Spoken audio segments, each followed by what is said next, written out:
Olá pessoal, tudo bem? Eu sou Márcio Walter Machado e hoje aqui no Nos Bastidores a gente vai ter uma conversa muito bacana com o diplomata e escritor Rodrigo Papa.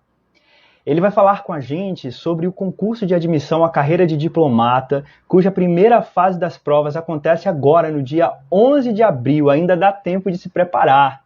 Além disso, o Rodrigo vai falar também sobre a sua carreira, sua própria carreira na diplomacia, além de trazer dicas importantes para quem quer se preparar para o concurso.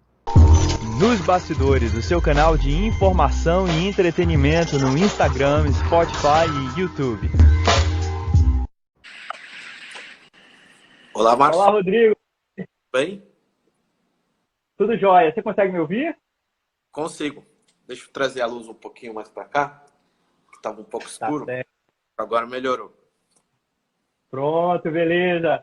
Rodrigo, muito prazer em ter você aqui mais uma vez conversando com o Nos Bastidores. Obrigado pela sua gentileza de falar com a gente sobre esse assunto importante que é o concurso para a carreira de diplomacia e também contar para a gente um pouco da sua história nessa profissão, né?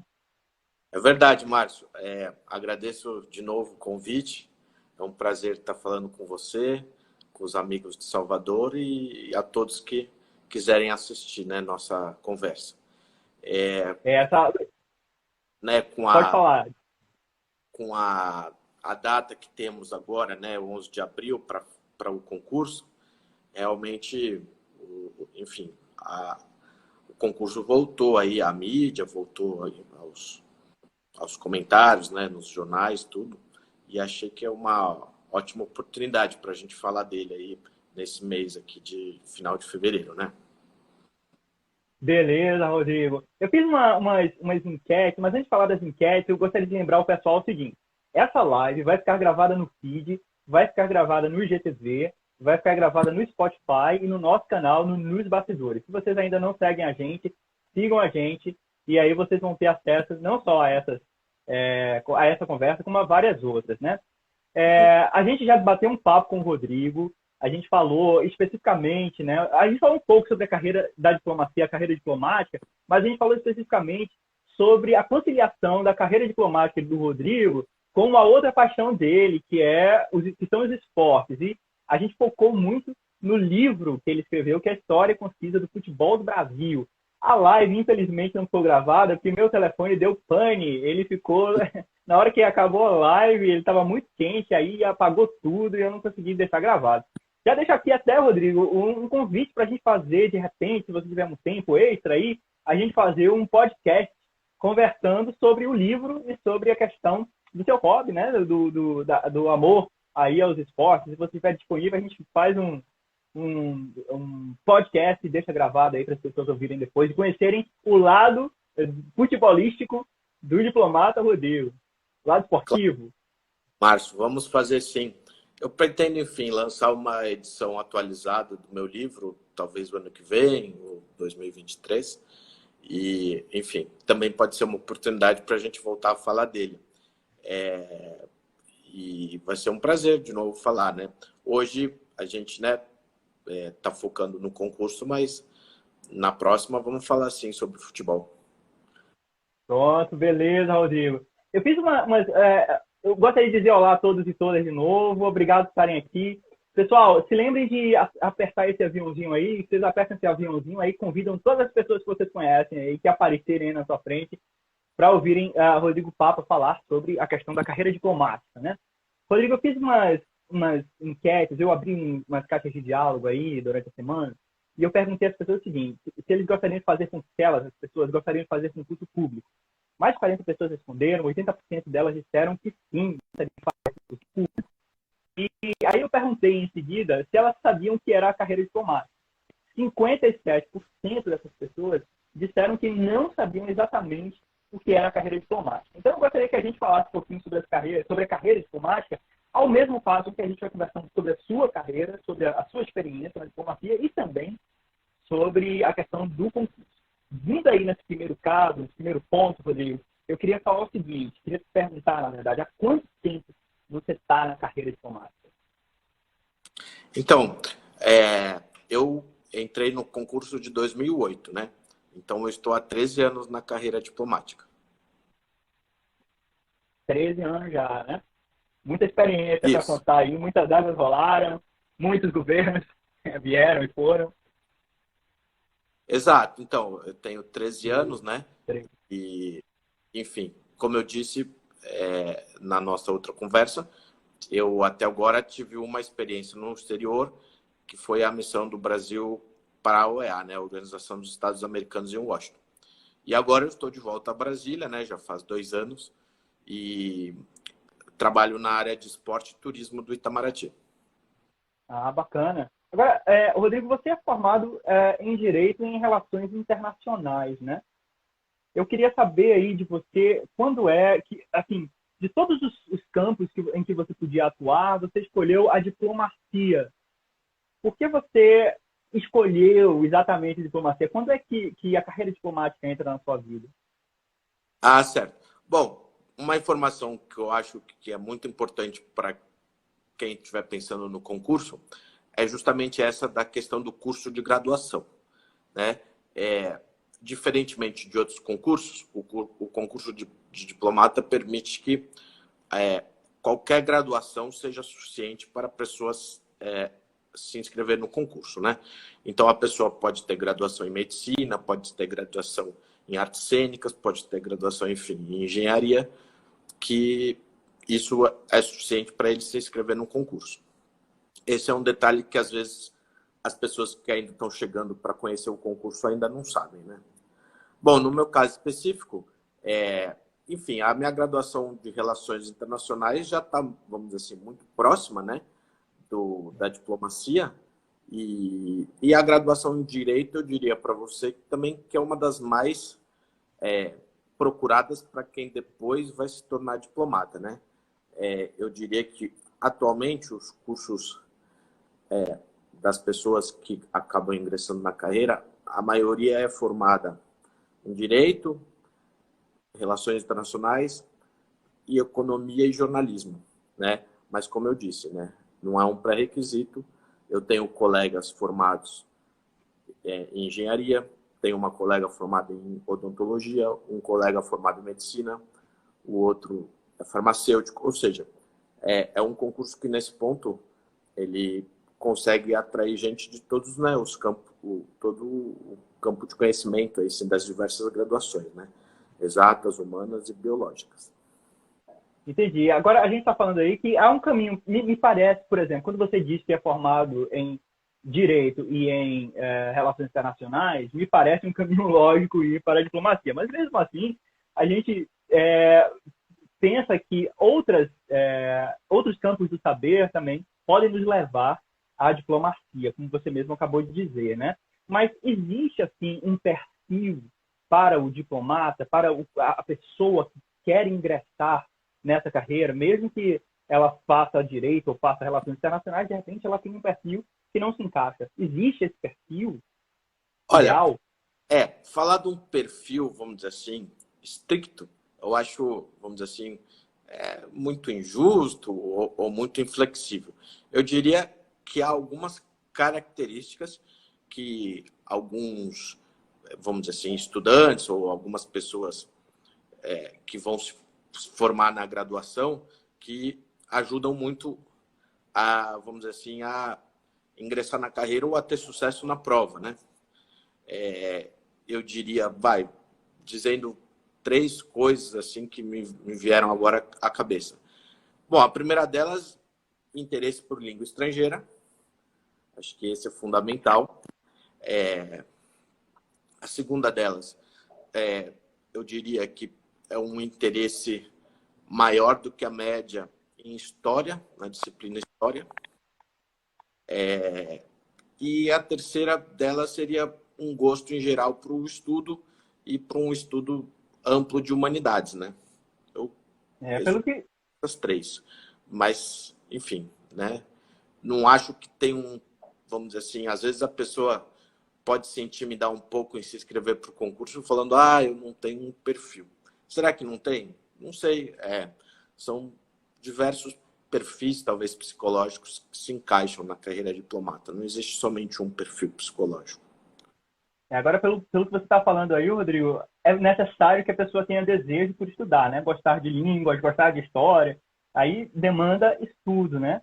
Mas eu fiquei pensando nisso essa semana, porque eu acho que o diplomata precisa ter, assim, um pensamento racional, um pensamento lógico, um pensamento de conciliação, um pensamento político. Então, as pessoas que não têm essas habilidades ainda desenvolvidas, como, por exemplo, oratória, ou questões parecidas a essas, né? Habilidade política, essas pessoas que não têm ainda essas habilidades desenvolvidas, elas vão durante, assim, antes de ingressar 100% na carreira diplomática, quando passarem no concurso, essas pessoas têm como desenvolver essa habilidade ou vai ser apenas durante o exercício da profissão em si que essas habilidades vão sendo desenvolvidas? Como é que isso acontece? Não, assim, acho que como quase tudo, né, as pessoas podem ir desenvolvendo também ao longo da carreira profissional. Vale dizer que, enfim, até a questão das línguas, né, o próprio Instituto Rio Branco, ele tem aulas de línguas, ou seja, a pessoa também, depois que passa o concurso, que já tem uma exigência muito grande do conhecimento, né, de inglês, francês e espanhol, depois a pessoa ainda vai aperfeiçoar, vai melhorar ainda o conhecimento dessas línguas no Instituto Rio Branco e até de outras, né? O Instituto Rio Branco também oferece outras opções de línguas para a pessoa estudar. E ao longo da carreira também, né? Depois de se formar no Instituto Rio Branco, né? A pessoa pode se aperfeiçoar, enfim, e a maioria de nós, né?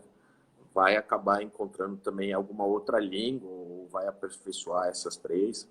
Então, e as habilidades de falar em público também, e enfim, e até de comunicação diplomática, vamos dizer assim, que em tese tem uma linguagem um pouco mais específica, né?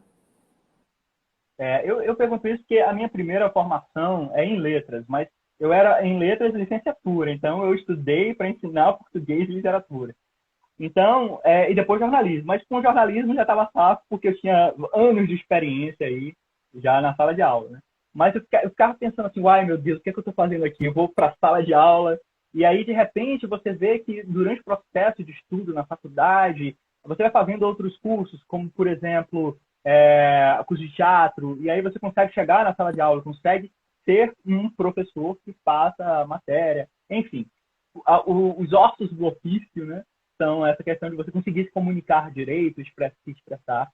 E aí, isso me ajudou também, obviamente, muito no jornalismo, né? Fazer entrevista, perguntar, porque a gente vai no contato diário. Por isso, eu fiz a pergunta sobre como é que é esse desenvolvimento. Porque eu fui desenvolvendo enquanto eu estava na sala de aula. Mas eu era extremamente tímido, né? Agora, na carreira diplomática, também eu acho que, obviamente, como você falou, né? Em todas as carreiras isso acontece também. Um ponto É importante, muito importante, uma pode outra falar. graduação, faltou eu comentar mesmo, dessas, eu citei quatro, né? Direito, Relações Internacionais, Jornalismo, Economia e Direito. Eu citei cinco. A outra, que é mais comum de ter colegas, é com certeza a graduação em Letras. Aí, legal. Então, pessoal de letras, estamos juntos aí. Quem quiser fazer, pode ir, que vai confiante, né? Especialmente que você falou da questão das línguas, né, Rodrigo? Agora, você falou uma questão importante que eu vou te perguntar daqui a pouco, quando a gente estiver falando sobre a fase de concurso, que é Uhum. justamente a questão da linguagem, né? Mas esse concurso que a gente está falando aqui hoje para o ingresso ou admissão na carreira de diplomata, ele é dividido em três fases. Nessa primeira fase agora, que está prevista para acontecer no dia 11, a gente tem, deixa eu abrir aqui só o edital, a gente vai ter uma prova objetiva constituída de 73 questões, né? São língua portuguesa, língua inglesa, história do Brasil, história mundial, política internacional, geografia, economia e direito. Uhum. Cada uma dessas provas tem um número de questões específico, né? E, por exemplo, a política internacional são 12 pontos, ou seja, 12 questões, cada uma questão vale um ponto, 12 questões. Direito e geografia são os que têm menos questões, são 6 questões, 6 pontos. Eu queria que você, pela sua experiência, tanto de estudante para o curso, como para a carreira, como também de diplomata, e eu acho que você já ensinou também, você foi professor de história, né? Eu fui, eu dei aula, é, 3 ou 4 anos no começo da minha carreira e pretendo até voltar, né? Dava aula de história do Brasil. E Bacana. mais especificamente, muitas vezes eu dava o curso de história da política externa do Brasil, que Bacana. a gente, né, é relacionado à nossa carreira. Certo. Então, aí a gente vai ter aqui esse número de questões, né? Por exemplo, como eu falei, né? Política internacional, 12 pontos. Mais direito e geografia, 6 pontos. Eu queria saber de você o seguinte, como é que o estudante que, por exemplo, não estou falando da pessoa que está se preparando aí há vários anos, há vários meses para essa prova, mas alguém está assistindo a nossa live hoje e falou, poxa, eu nunca tinha pensado no concurso para a carreira diplomática, pô, vou tentar fazer isso. Como é que tem tempo aí, um tempo até o dia 11, talvez, para se preparar? De repente essa pessoa vai e faz. Mas aí a gente tem o que focar. Focar na matéria que ele não conhece ou ela não conhece, focar na matéria que tem mais pontos, que demanda mais pontos, no caso política internacional, 12 pontos.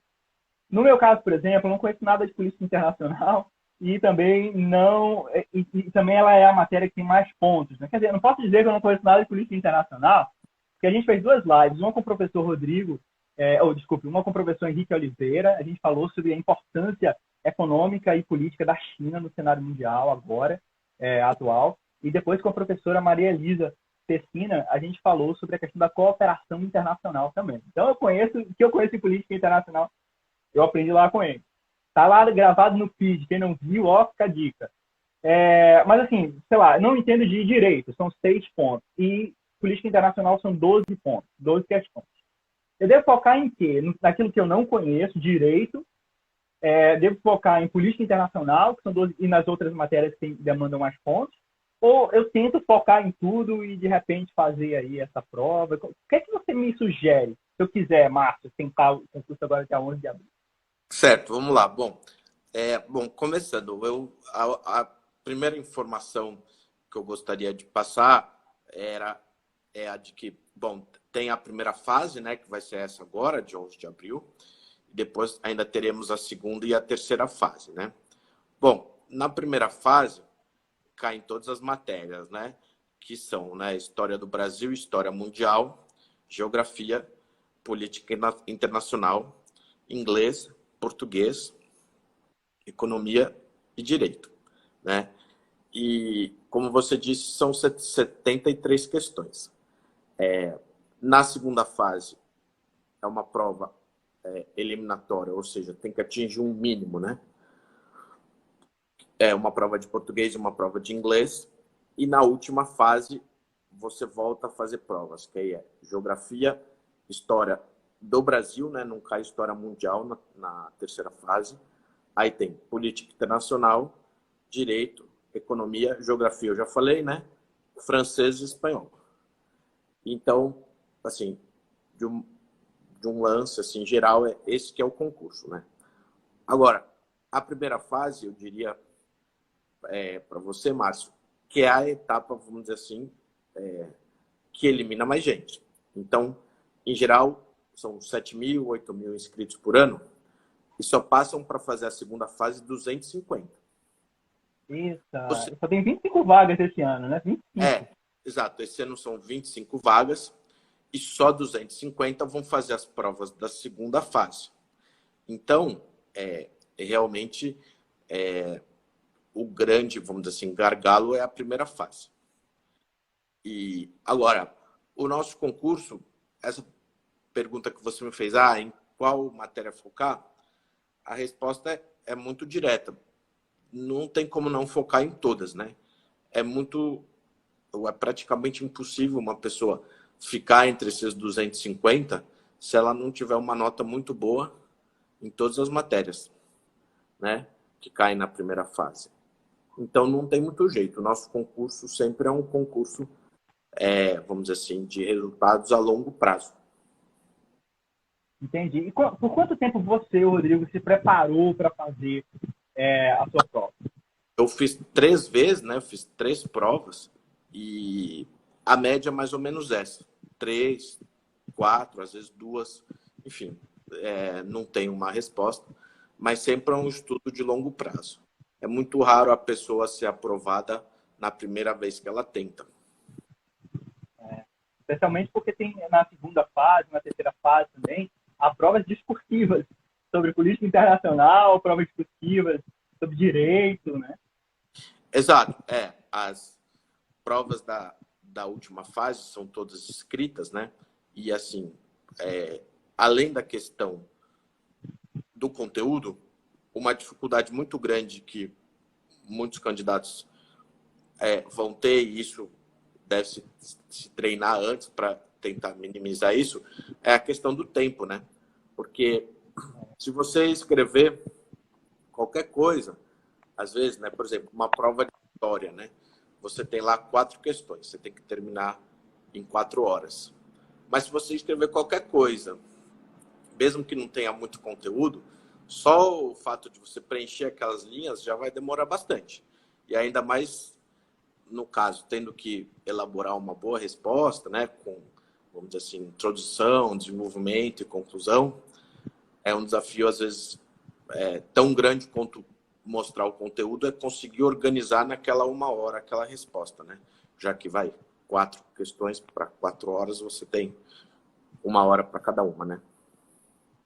Entendi. E muitas vezes você vai fazer um rascunho antes, ou seja, você tem 1 hora para ela estar pronta ali, né? Então não tem colher de chá, não, né? A pessoa tem que se preparar e se preparar de verdade para entrar na carreira diplomática, né, Rodrigo? Por isso que, assim, né, eu diria o seguinte, para quem está agora tomando conhecimento do concurso, a primeira a primeira pergunta que deve ser respondida é se a pessoa realmente quer, vamos dizer assim, entrar nessa disputa, entrar nessa batalha, né? Porque realmente é uma batalha de médio a longo prazo, né? Como eu disse, a aprovação logo no primeiro exame é muito rara.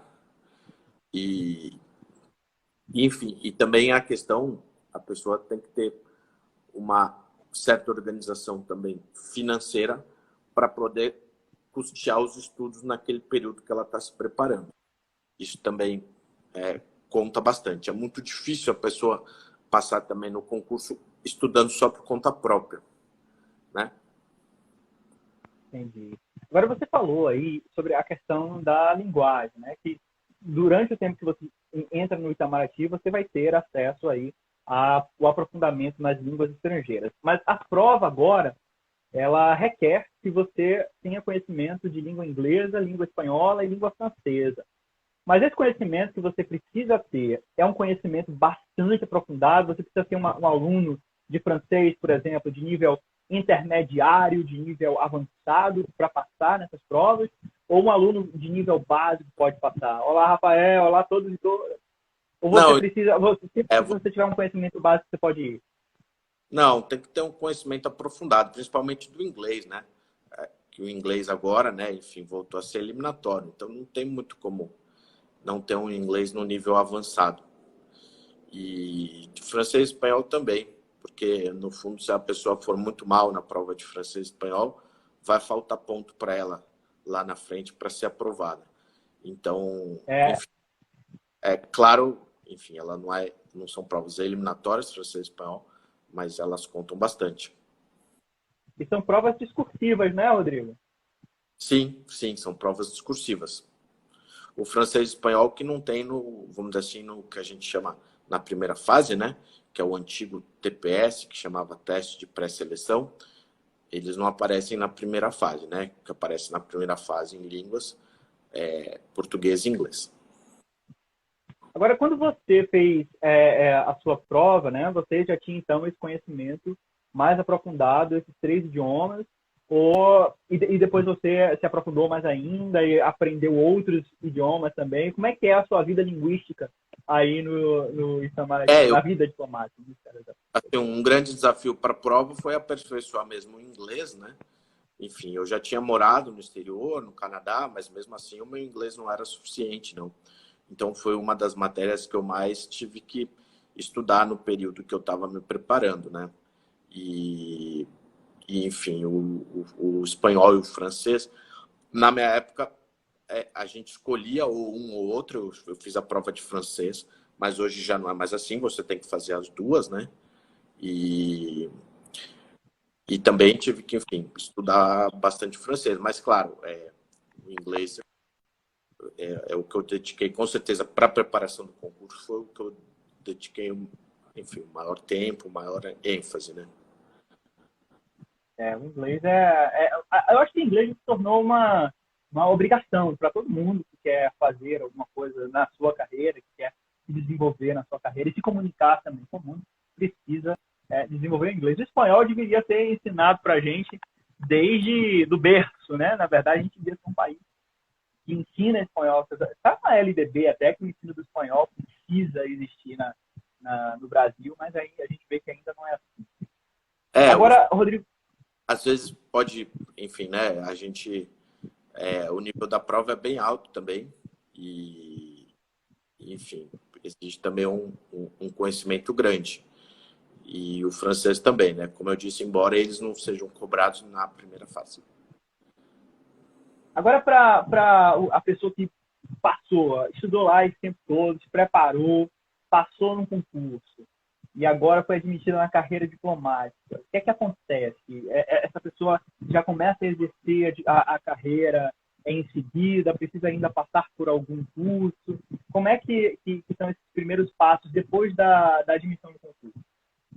Então, quando somos aprovados, né, no concurso, enfim, desde 1946 existe o Instituto Rio Branco, né? E o Instituto Rio Branco faz a formação dos diplomatas. Então, nós passamos primeiro pelo Instituto Rio Branco, que aí o tempo que ficamos lá varia. Eu fiquei 1 ano e meio, ultimamente tem sido 2. Varia de 1 ano e meio a 2. E aí sim, vamos dizer assim, depois de terminado o Instituto Rio Branco, nós, vamos dizer assim, iniciamos a carreira oficialmente, né? E aí o normal é começar trabalhando aqui em Brasília, né? E aí, a partir de algum tempo, a pessoa pode, vamos dizer assim, se inscrever no que a gente chama de mecanismo de remoção, que é a possibilidade dela servir no exterior. E essa é uma outra questão, né? Eu perguntei às pessoas por que elas queriam fazer o concurso para diplomata, e aí muitas delas disseram que queriam viajar, né? O Rafael, por exemplo, está falando aqui, ele disse que ele ama a carreira diplomática, ele é historiador, né? Ele disse que ama a carreira diplomática, ele me respondeu assim lá na caixa de diálogo. E aí outras pessoas me disseram, é a questão da viagem, eu quero viajar, eu quero conhecer, eu quero poder exercer a questão da história da política do Brasil no exterior, né? Essa é uma questão importante. Mas quando a pessoa entra no concurso do Rio Branco, existe um tempo determinado para que ela possa ser lotada no exterior, ou não existe um tempo, é só oportunidade? Como é que ocorre essa questão para mandar o diplomata para o exterior? Não, então, enquanto ela está no Rio Branco, obviamente ela não pode ir, ela tem que fazer a formação do Rio Branco. Aí depois que ela termina o Rio Branco, aí vai variar, enfim, de semestre para semestre, o tempo mínimo que ela tem que permanecer em Brasília para ir para o exterior. É assim que funciona. Vale dizer, né, que a carreira não é feita só no exterior, né? Há períodos em Brasília também. Acho que isso que deve ficar bem claro. Certo. Agora, você serviu em Washington, como você falou, né? Como é que foi essa sua chegada lá, para lá, né? Como é que você chegou a Washington? Enfim, eu passei um bom tempo aqui em Brasília, né? A gente chama aqui de SERE, né? Que é a Secretaria de Estado das Relações Exteriores, né? A gente faz essa diferenciação. O Ministério das Relações Exteriores é formado, né, pela SERE e pelos postos no exterior. E aí depois eu me inscrevi nesse mecanismo de remoção e fui, né, transferido para Washington. Eu fiquei lá 3 anos. Mas se a pergunta é, como foi a chegada, a adaptação, não foi difícil, né? Acredito que haja lugares, enfim, até pela questão da língua, que sejam mais difíceis, né? Quando você vai... É importante dizer que não necessariamente quando você vai remover para um lugar, você tem que falar a língua daquele país, né? Afinal, por exemplo, você vai ser removido para a Turquia, nem todos os meus colegas diplomatas falam turco, ou para o Japão, nem todos falam japonês. Então, quando não se fala a língua local, né, eu imagino que a chegada seja muito mais difícil. No meu caso, enfim, com a questão do inglês, não foi tão difícil. Mas, como eu disse, eu só fiz ainda um posto, então também não tenho nem muito como comparar. Eu digo, de uma maneira geral, acredito que quando o diplomata é removido para um país que ele não fala a língua local, as dificuldades são maiores de adaptação na chegada, né? Agora, existe um tempo ou um período que o diplomata precisa obrigatoriamente exercer no exterior, voltar para o Brasil e depois voltar para lá? Como é que se processa essa questão? Quantas vezes o diplomata precisa ir para o exterior? Eu não sei, queria que você explicasse se existe uma obrigatoriedade e se essa obrigatoriedade tem um tempo para ser cumprido. Enfim, existe um máximo de tempo no exterior que a pessoa pode ficar, né? Mas isso também varia vamos dizer assim, no grau da carreira que você está. A maioria dos colegas, eu diria, começa em Brasília, aí faz 2 ou 3 postos no exterior, depois volta para Brasília. Mas isso, enfim, cada um vai tomando as suas decisões conforme acha interessante, né? Então, não há uma regra assim tão rígida nesse ponto. Entendi. Eu estava acompanhando as notícias esses dias sobre Dublin, onde eu morei, e aí eu vi que está acontecendo uma coisa muito interessante lá, um interessante no sentido ruim da coisa, porque muitos brasileiros que moram em Dublin são entregadores ou entregam tanto comida como jornais, né? Hoje em dia, são muitos brasileiros entregando comida, por conta da pandemia, talvez. E aí está havendo uma série de ataques aos entregadores em Dublin, e especialmente a entregadores brasileiros. Um entregador brasileiro, há 2 ou 3 semanas, se eu não me engano, se envolveu em uma dessas brigas que queriam roubar a bicicleta dele, um gangue de adolescentes, né? E aí esse rapaz desferiu o golpe contra os adolescentes morreu, o rapaz está preso. Uma questão do diplomata que serve no exterior, Rodrigo, é justamente cuidar desses brasileiros, observar esses brasileiros que estão lá. Como é que isso acontece? Quais são exatamente as atribuições que a gente fica pensando? Eu estava conversando com algumas pessoas, amigos meus brasileiros, e eles estavam reclamando, assim, poxa, e aí, cadê a embaixada? E aí eu digo assim, pô, eu acho que há atribuições aí que talvez precise de negociação. Como é que acontece isso em relação à embaixada brasileira nesse país? Uma das funções principais no exterior é você apoiar os brasileiros que moram naquela comunidade, né? Então, e ainda mais quando envolve algum crime, certamente a embaixada está envolvida para auxiliar no que for preciso aí nas questões jurídicas, né? Certo. Então, a embaixada brasileira vai estar lá sempre ajudando e conversando também com as autoridades, né, a respeito se for uma questão realmente sistemática contra brasileiro, a embaixada vai tomar partido, não é isso? Enfim, a palavra que a gente usa é essa. Ela sempre, uma das funções principais dela é fazer o apoio à comunidade brasileira que mora naquele local, né? Certo. Agora, o Rafael fez uma pergunta aqui. Pergunta a ele sobre a importância da biblioteca do Oliveira de Lima em Washington, que além de historiador, ele é colecionador de livros do século XIX. E Oliveira de Lima tem uma coleção de Oliveira Lima, né? É uma biblioteca que existe lá na Universidade Católica. Ela tem um acervo muito grande mesmo, né? Sobre, enfim, livros sobre o Brasil. E imagino que essa biblioteca tenha pertencido ao próprio Oliveira Lima, né? Que exerceu também funções diplomáticas e tinha vamos dizer assim, essa formação de historiador, né? Ele foi contemporâneo do Barão do Rio Branco. E eu não lembro os postos que ele serviu, mas foram muitos. E ele é um grande historiador, né? Ele tem um livro famoso, né? Dom João VI no Brasil, e entre outros livros. Certamente é um dos lugares que lá em Washington, que há, vamos dizer assim, em que está reunido um grande conhecimento sobre o Brasil, né? Entendi, Rodrigo.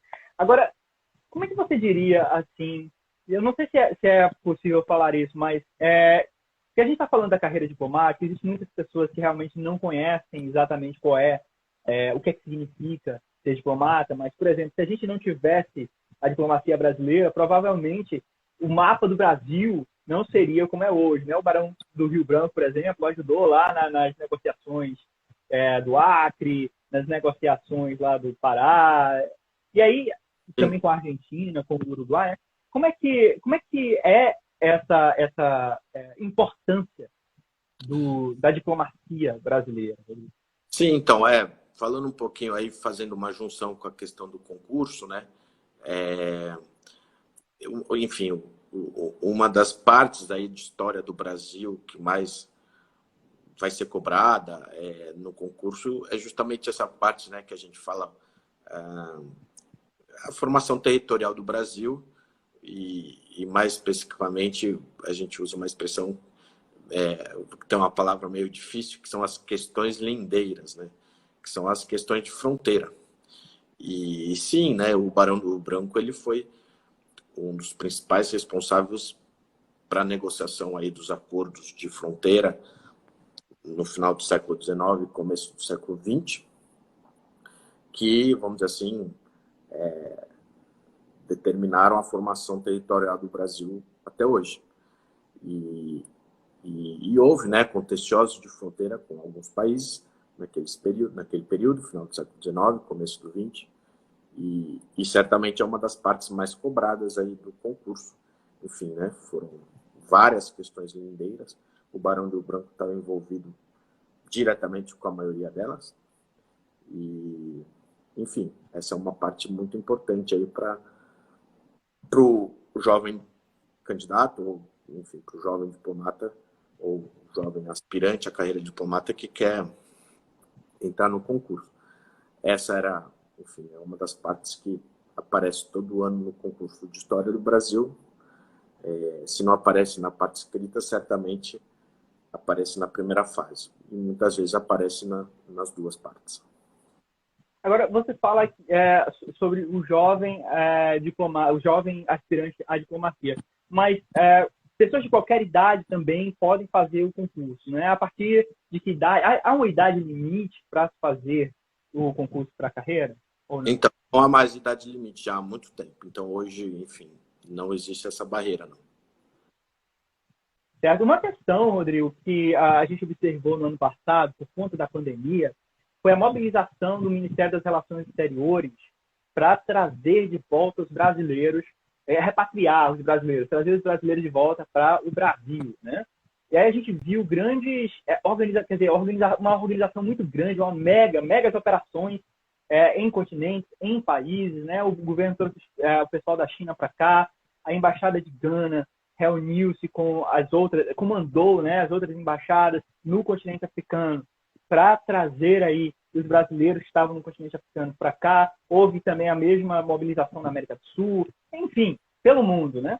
Essa questão também de cuidar dos brasileiros, repatriá-los, é uma atribuição do Ministério das Relações Exteriores. E quando essas coisas acontecem, tipo pandemia, guerra, o país rompe relações com outros países, o Ministério das Relações Exteriores tem que começar a atuar, ele atua de forma bem precisa. Né?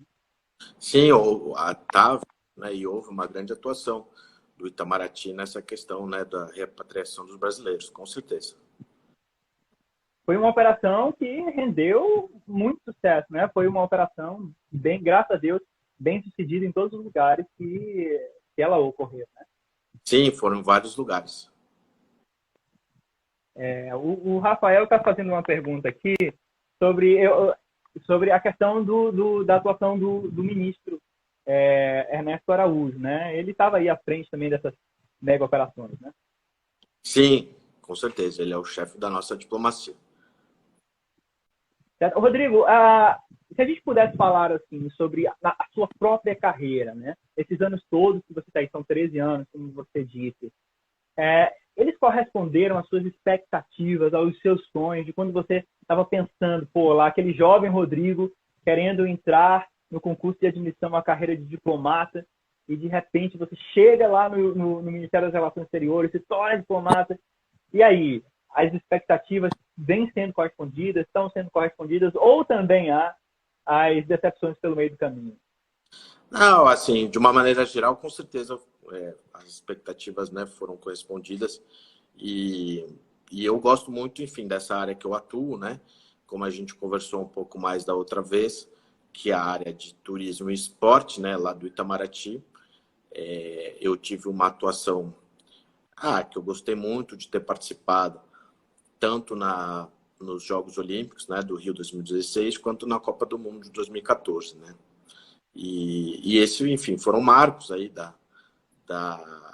vamos dizer assim, do esporte brasileiro, enfim, eu diria do soft power brasileiro, né?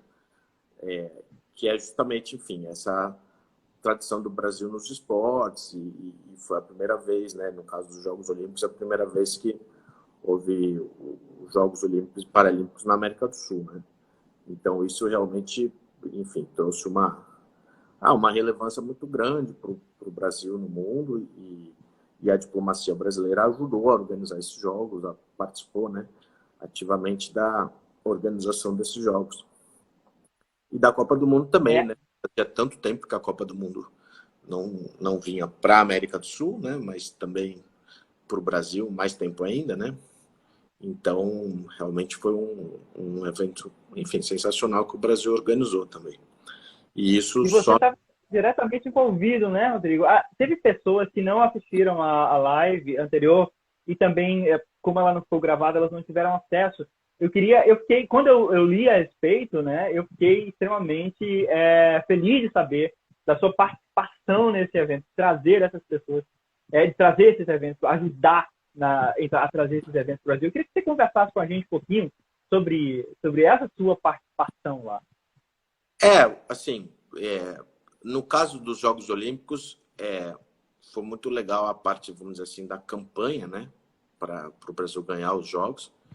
E da Copa do Mundo, a campanha, vamos dizer assim, não houve, assim, porque foi meio com um acordo, né? Houve um acordo e que a próxima Copa do Mundo seria na América do Sul e os outros países da América do Sul, vamos dizer assim, abriram mão da campanha, então o Brasil meio que foi consagrado, né, para ganhar o direito de organizar a Copa de 2014. Mas no caso dos Jogos Olímpicos, não, né? Houve uma campanha grande. Afinal, foram 4 cidades que disputaram, e foi uma campanha muito, enfim, disputada, porque era Chicago, né, que tinha o apoio na época do presidente dos Estados Unidos, que era o Barack Obama, tinha Madrid, se eu não me engano, na época, o presidente do Comitê Olímpico Internacional, não era mais ele, mas enfim, ele era o ex-presidente olímpico, que é um espanhol, que é o Samaranch, e tinha Tóquio, que vai ser a Olimpíada deste ano, né? Então, o Rio de Janeiro derrotou 3 cidades muito poderosas, né? 3 cidades que tinham uma candidatura muito forte para organizar os Jogos de 2016, né? Então, realmente foi uma vitória do Brasil, enfim, da diplomacia brasileira e do esporte brasileiro. Então, foi muito gratificante ter participado da organização desses 2 jogos, né? E o que eu posso dizer é que a maioria dos profissionais envolvidos nesses 2 jogos, a iniciativa privada brasileira, os gestores do esporte brasileiro, depois de organizar esses 2 jogos, eles são contratados para organizar a maioria dos grandes eventos internacionais do esporte, ou seja, o Brasil ou o gestor do esporte brasileiro se qualificou e hoje ele é contratado para todos os eventos. Não que não era antes, mas hoje ainda mais, porque realmente foram 2 eventos que foram muito bem avaliados, né? E aí isso os capacita para, enfim, tiveram muitos brasileiros, por exemplo, trabalhando na organização também do PAN, agora de 2019 em Lima. Certamente no Japão também tem profissionais brasileiros envolvidos na organização e assim por diante, né? Haverá também no Catar, enfim, profissionais brasileiros, empresas brasileiras envolvidas com parte da organização da Copa do Mundo do ano que vem.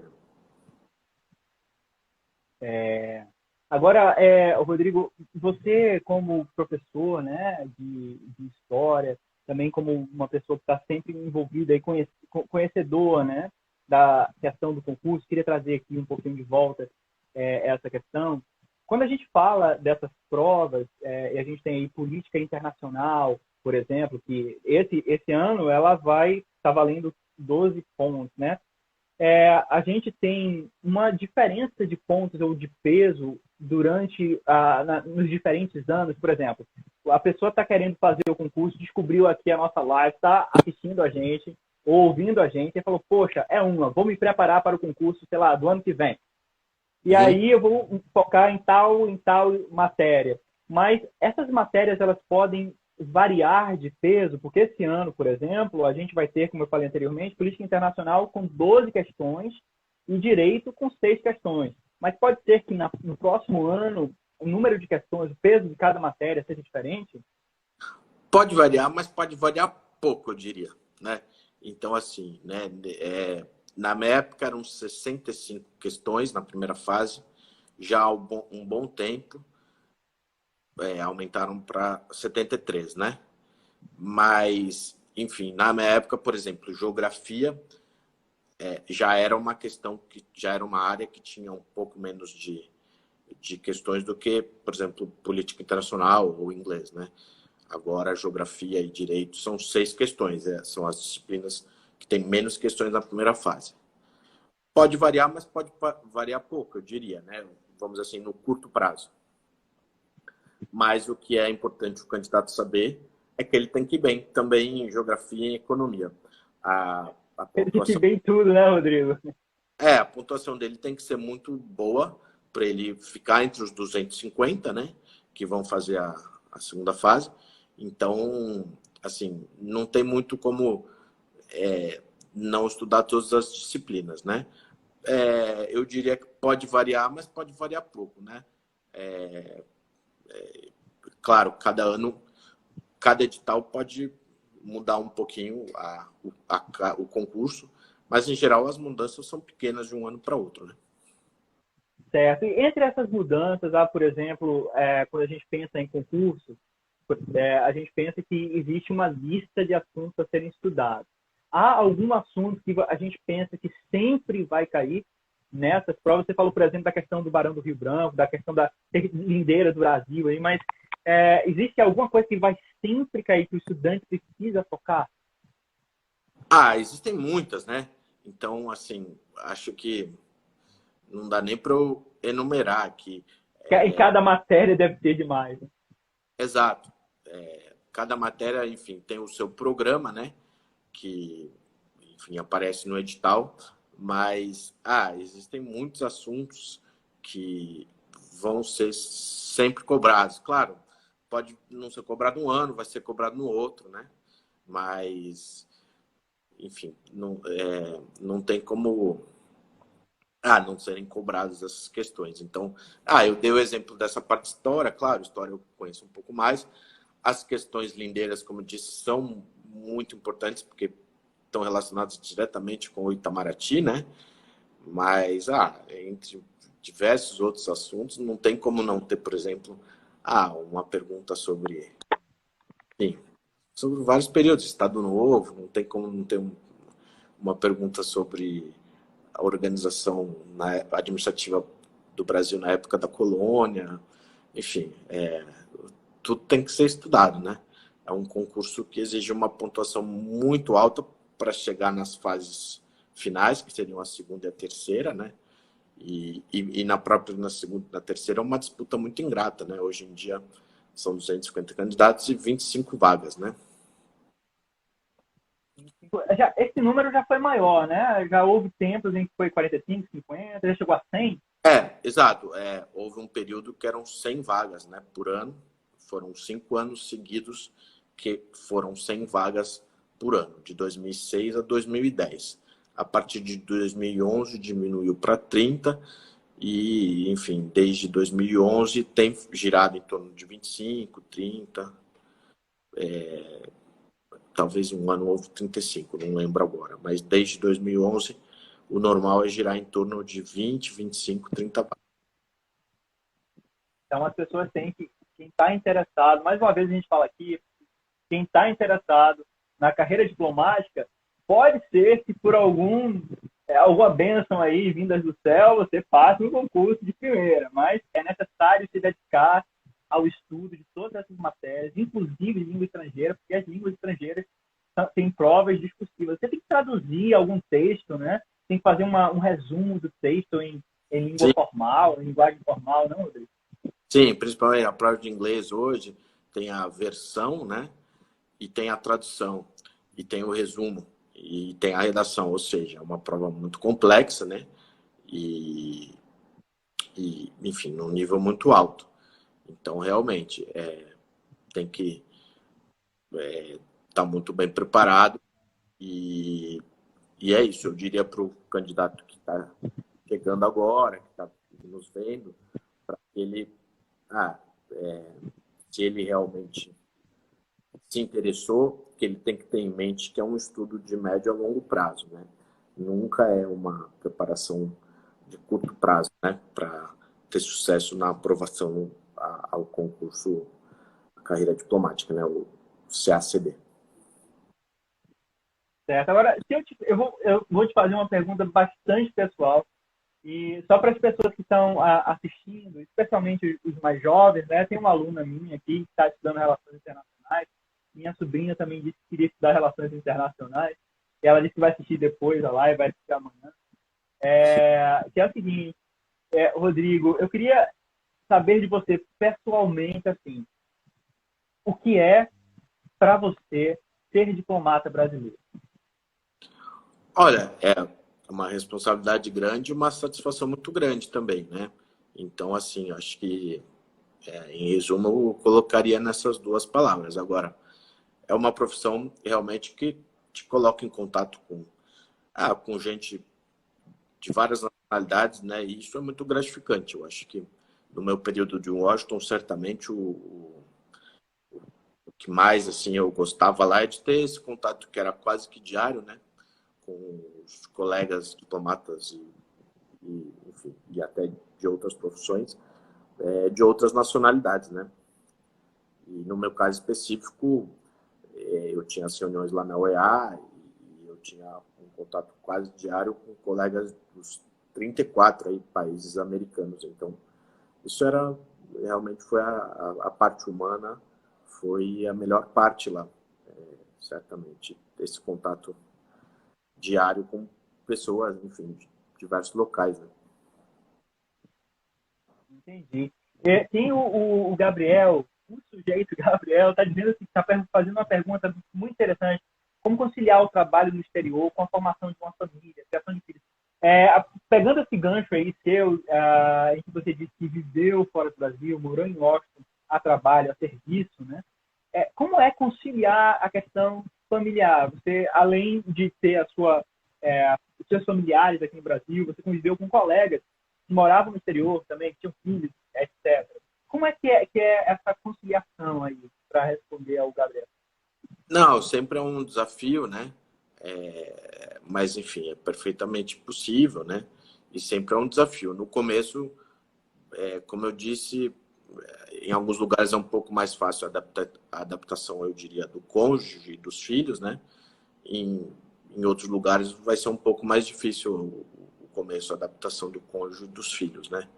Mas sempre é possível, né? Então, assim, da mesma forma que os executivos também, né, tem às vezes parte da sua carreira no exterior, no nosso caso também, e eu diria que isso não deve impedir aí ou amedrontar o candidato aí que queira, né, tentar o concurso.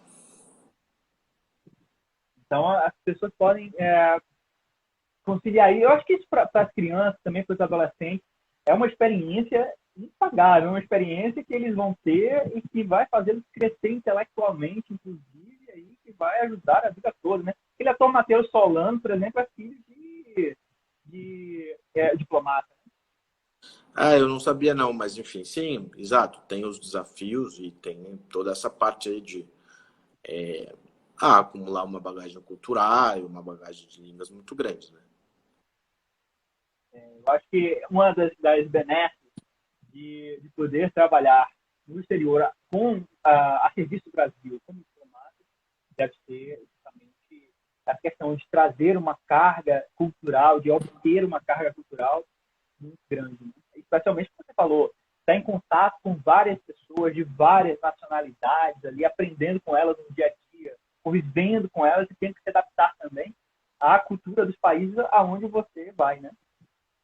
Exato, então, como eu disse, enfim, lá em Washington, realmente certamente foi uma experiência enriquecedora ter tido esse convívio, né, com pessoas de diversas nacionalidades, um convívio quase diário, né? Certo. Rodrigo, eu estou vendo que a gente está aqui já há quase uma hora do nosso papo, né? Então, eu gostaria que você fizesse umas considerações finais aí para as pessoas. E aí a gente vai poder deixar, né? Uma mensagem aí para elas, ou para eles também, por favor. Não, legal, Márcio. Não, primeiramente agradecer de novo o convite. Enfim, sobre o concurso, né? Eu queria deixar aí uma mensagem de incentivar aquelas pessoas que, vamos dizer assim, decidiram por fazer esse concurso. É uma estrada longa mesmo, mas é uma estrada, enfim, que para uma pessoa que gosta muito de línguas, que gosta muito das matérias de ciências humanas em geral, também é um percurso, vamos dizer assim, muito rico, né? O meu período aí como, vamos dizer assim, como candidato foi muito bom, né? Eu tenho alguns colegas, enfim, que não tiveram essa impressão do período de, vamos dizer assim, de estudo, que às vezes achavam que foi um período mais difícil da vida deles. E eu, felizmente, tive uma experiência muito boa. Eu sempre estava motivado a estudar e sabia que, enfim, né, se era aquilo que eu queria, se eu estava disposto a estudar até a aprovação, que uma hora eu ia conseguir, né? E essa mensagem que eu deixo para as pessoas, né? Se realmente foi essa decisão que elas tomaram, né, de estudar para esse concurso, que elas sigam em frente, né, com ânimo, com disposição, porque, enfim, uma hora serão aprovadas, né?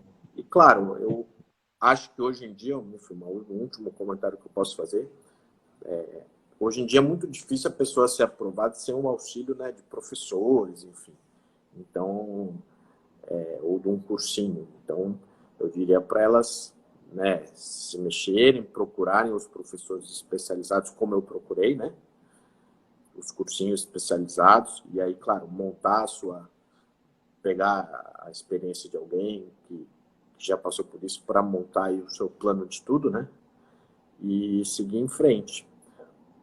Mas, que o concurso é isso, né, é um caminho aí longo, né? Mas é um caminho que depois da aprovação há recompensa, né?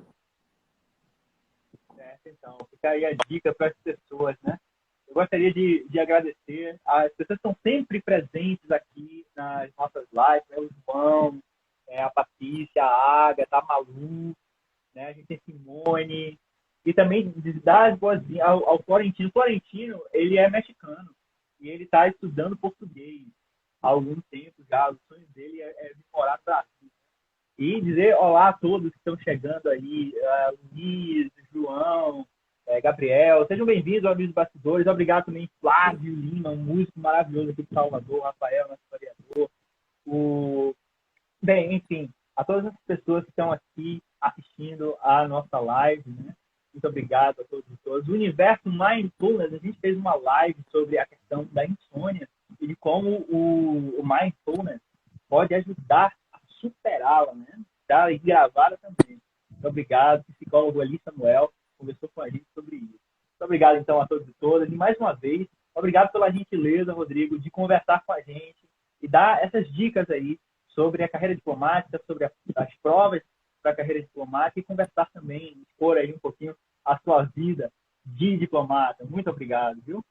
Obrigado, então, Márcio. A gente, enfim, se encontra de uma próxima vez e agradeço aí a sua atenção e espero que todos tenham gostado.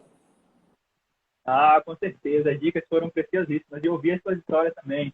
Muito legal. Se lembrem, pessoal, que essa conversa vai ficar gravada aqui no nosso feed, no nosso IGTV, também nos bastidores no YouTube e no Spotify. Viu? Um grande abraço a todos e todas. Muito obrigado e até a próxima. Valeu, Rodrigo. Valeu a todos e todas. Tchau.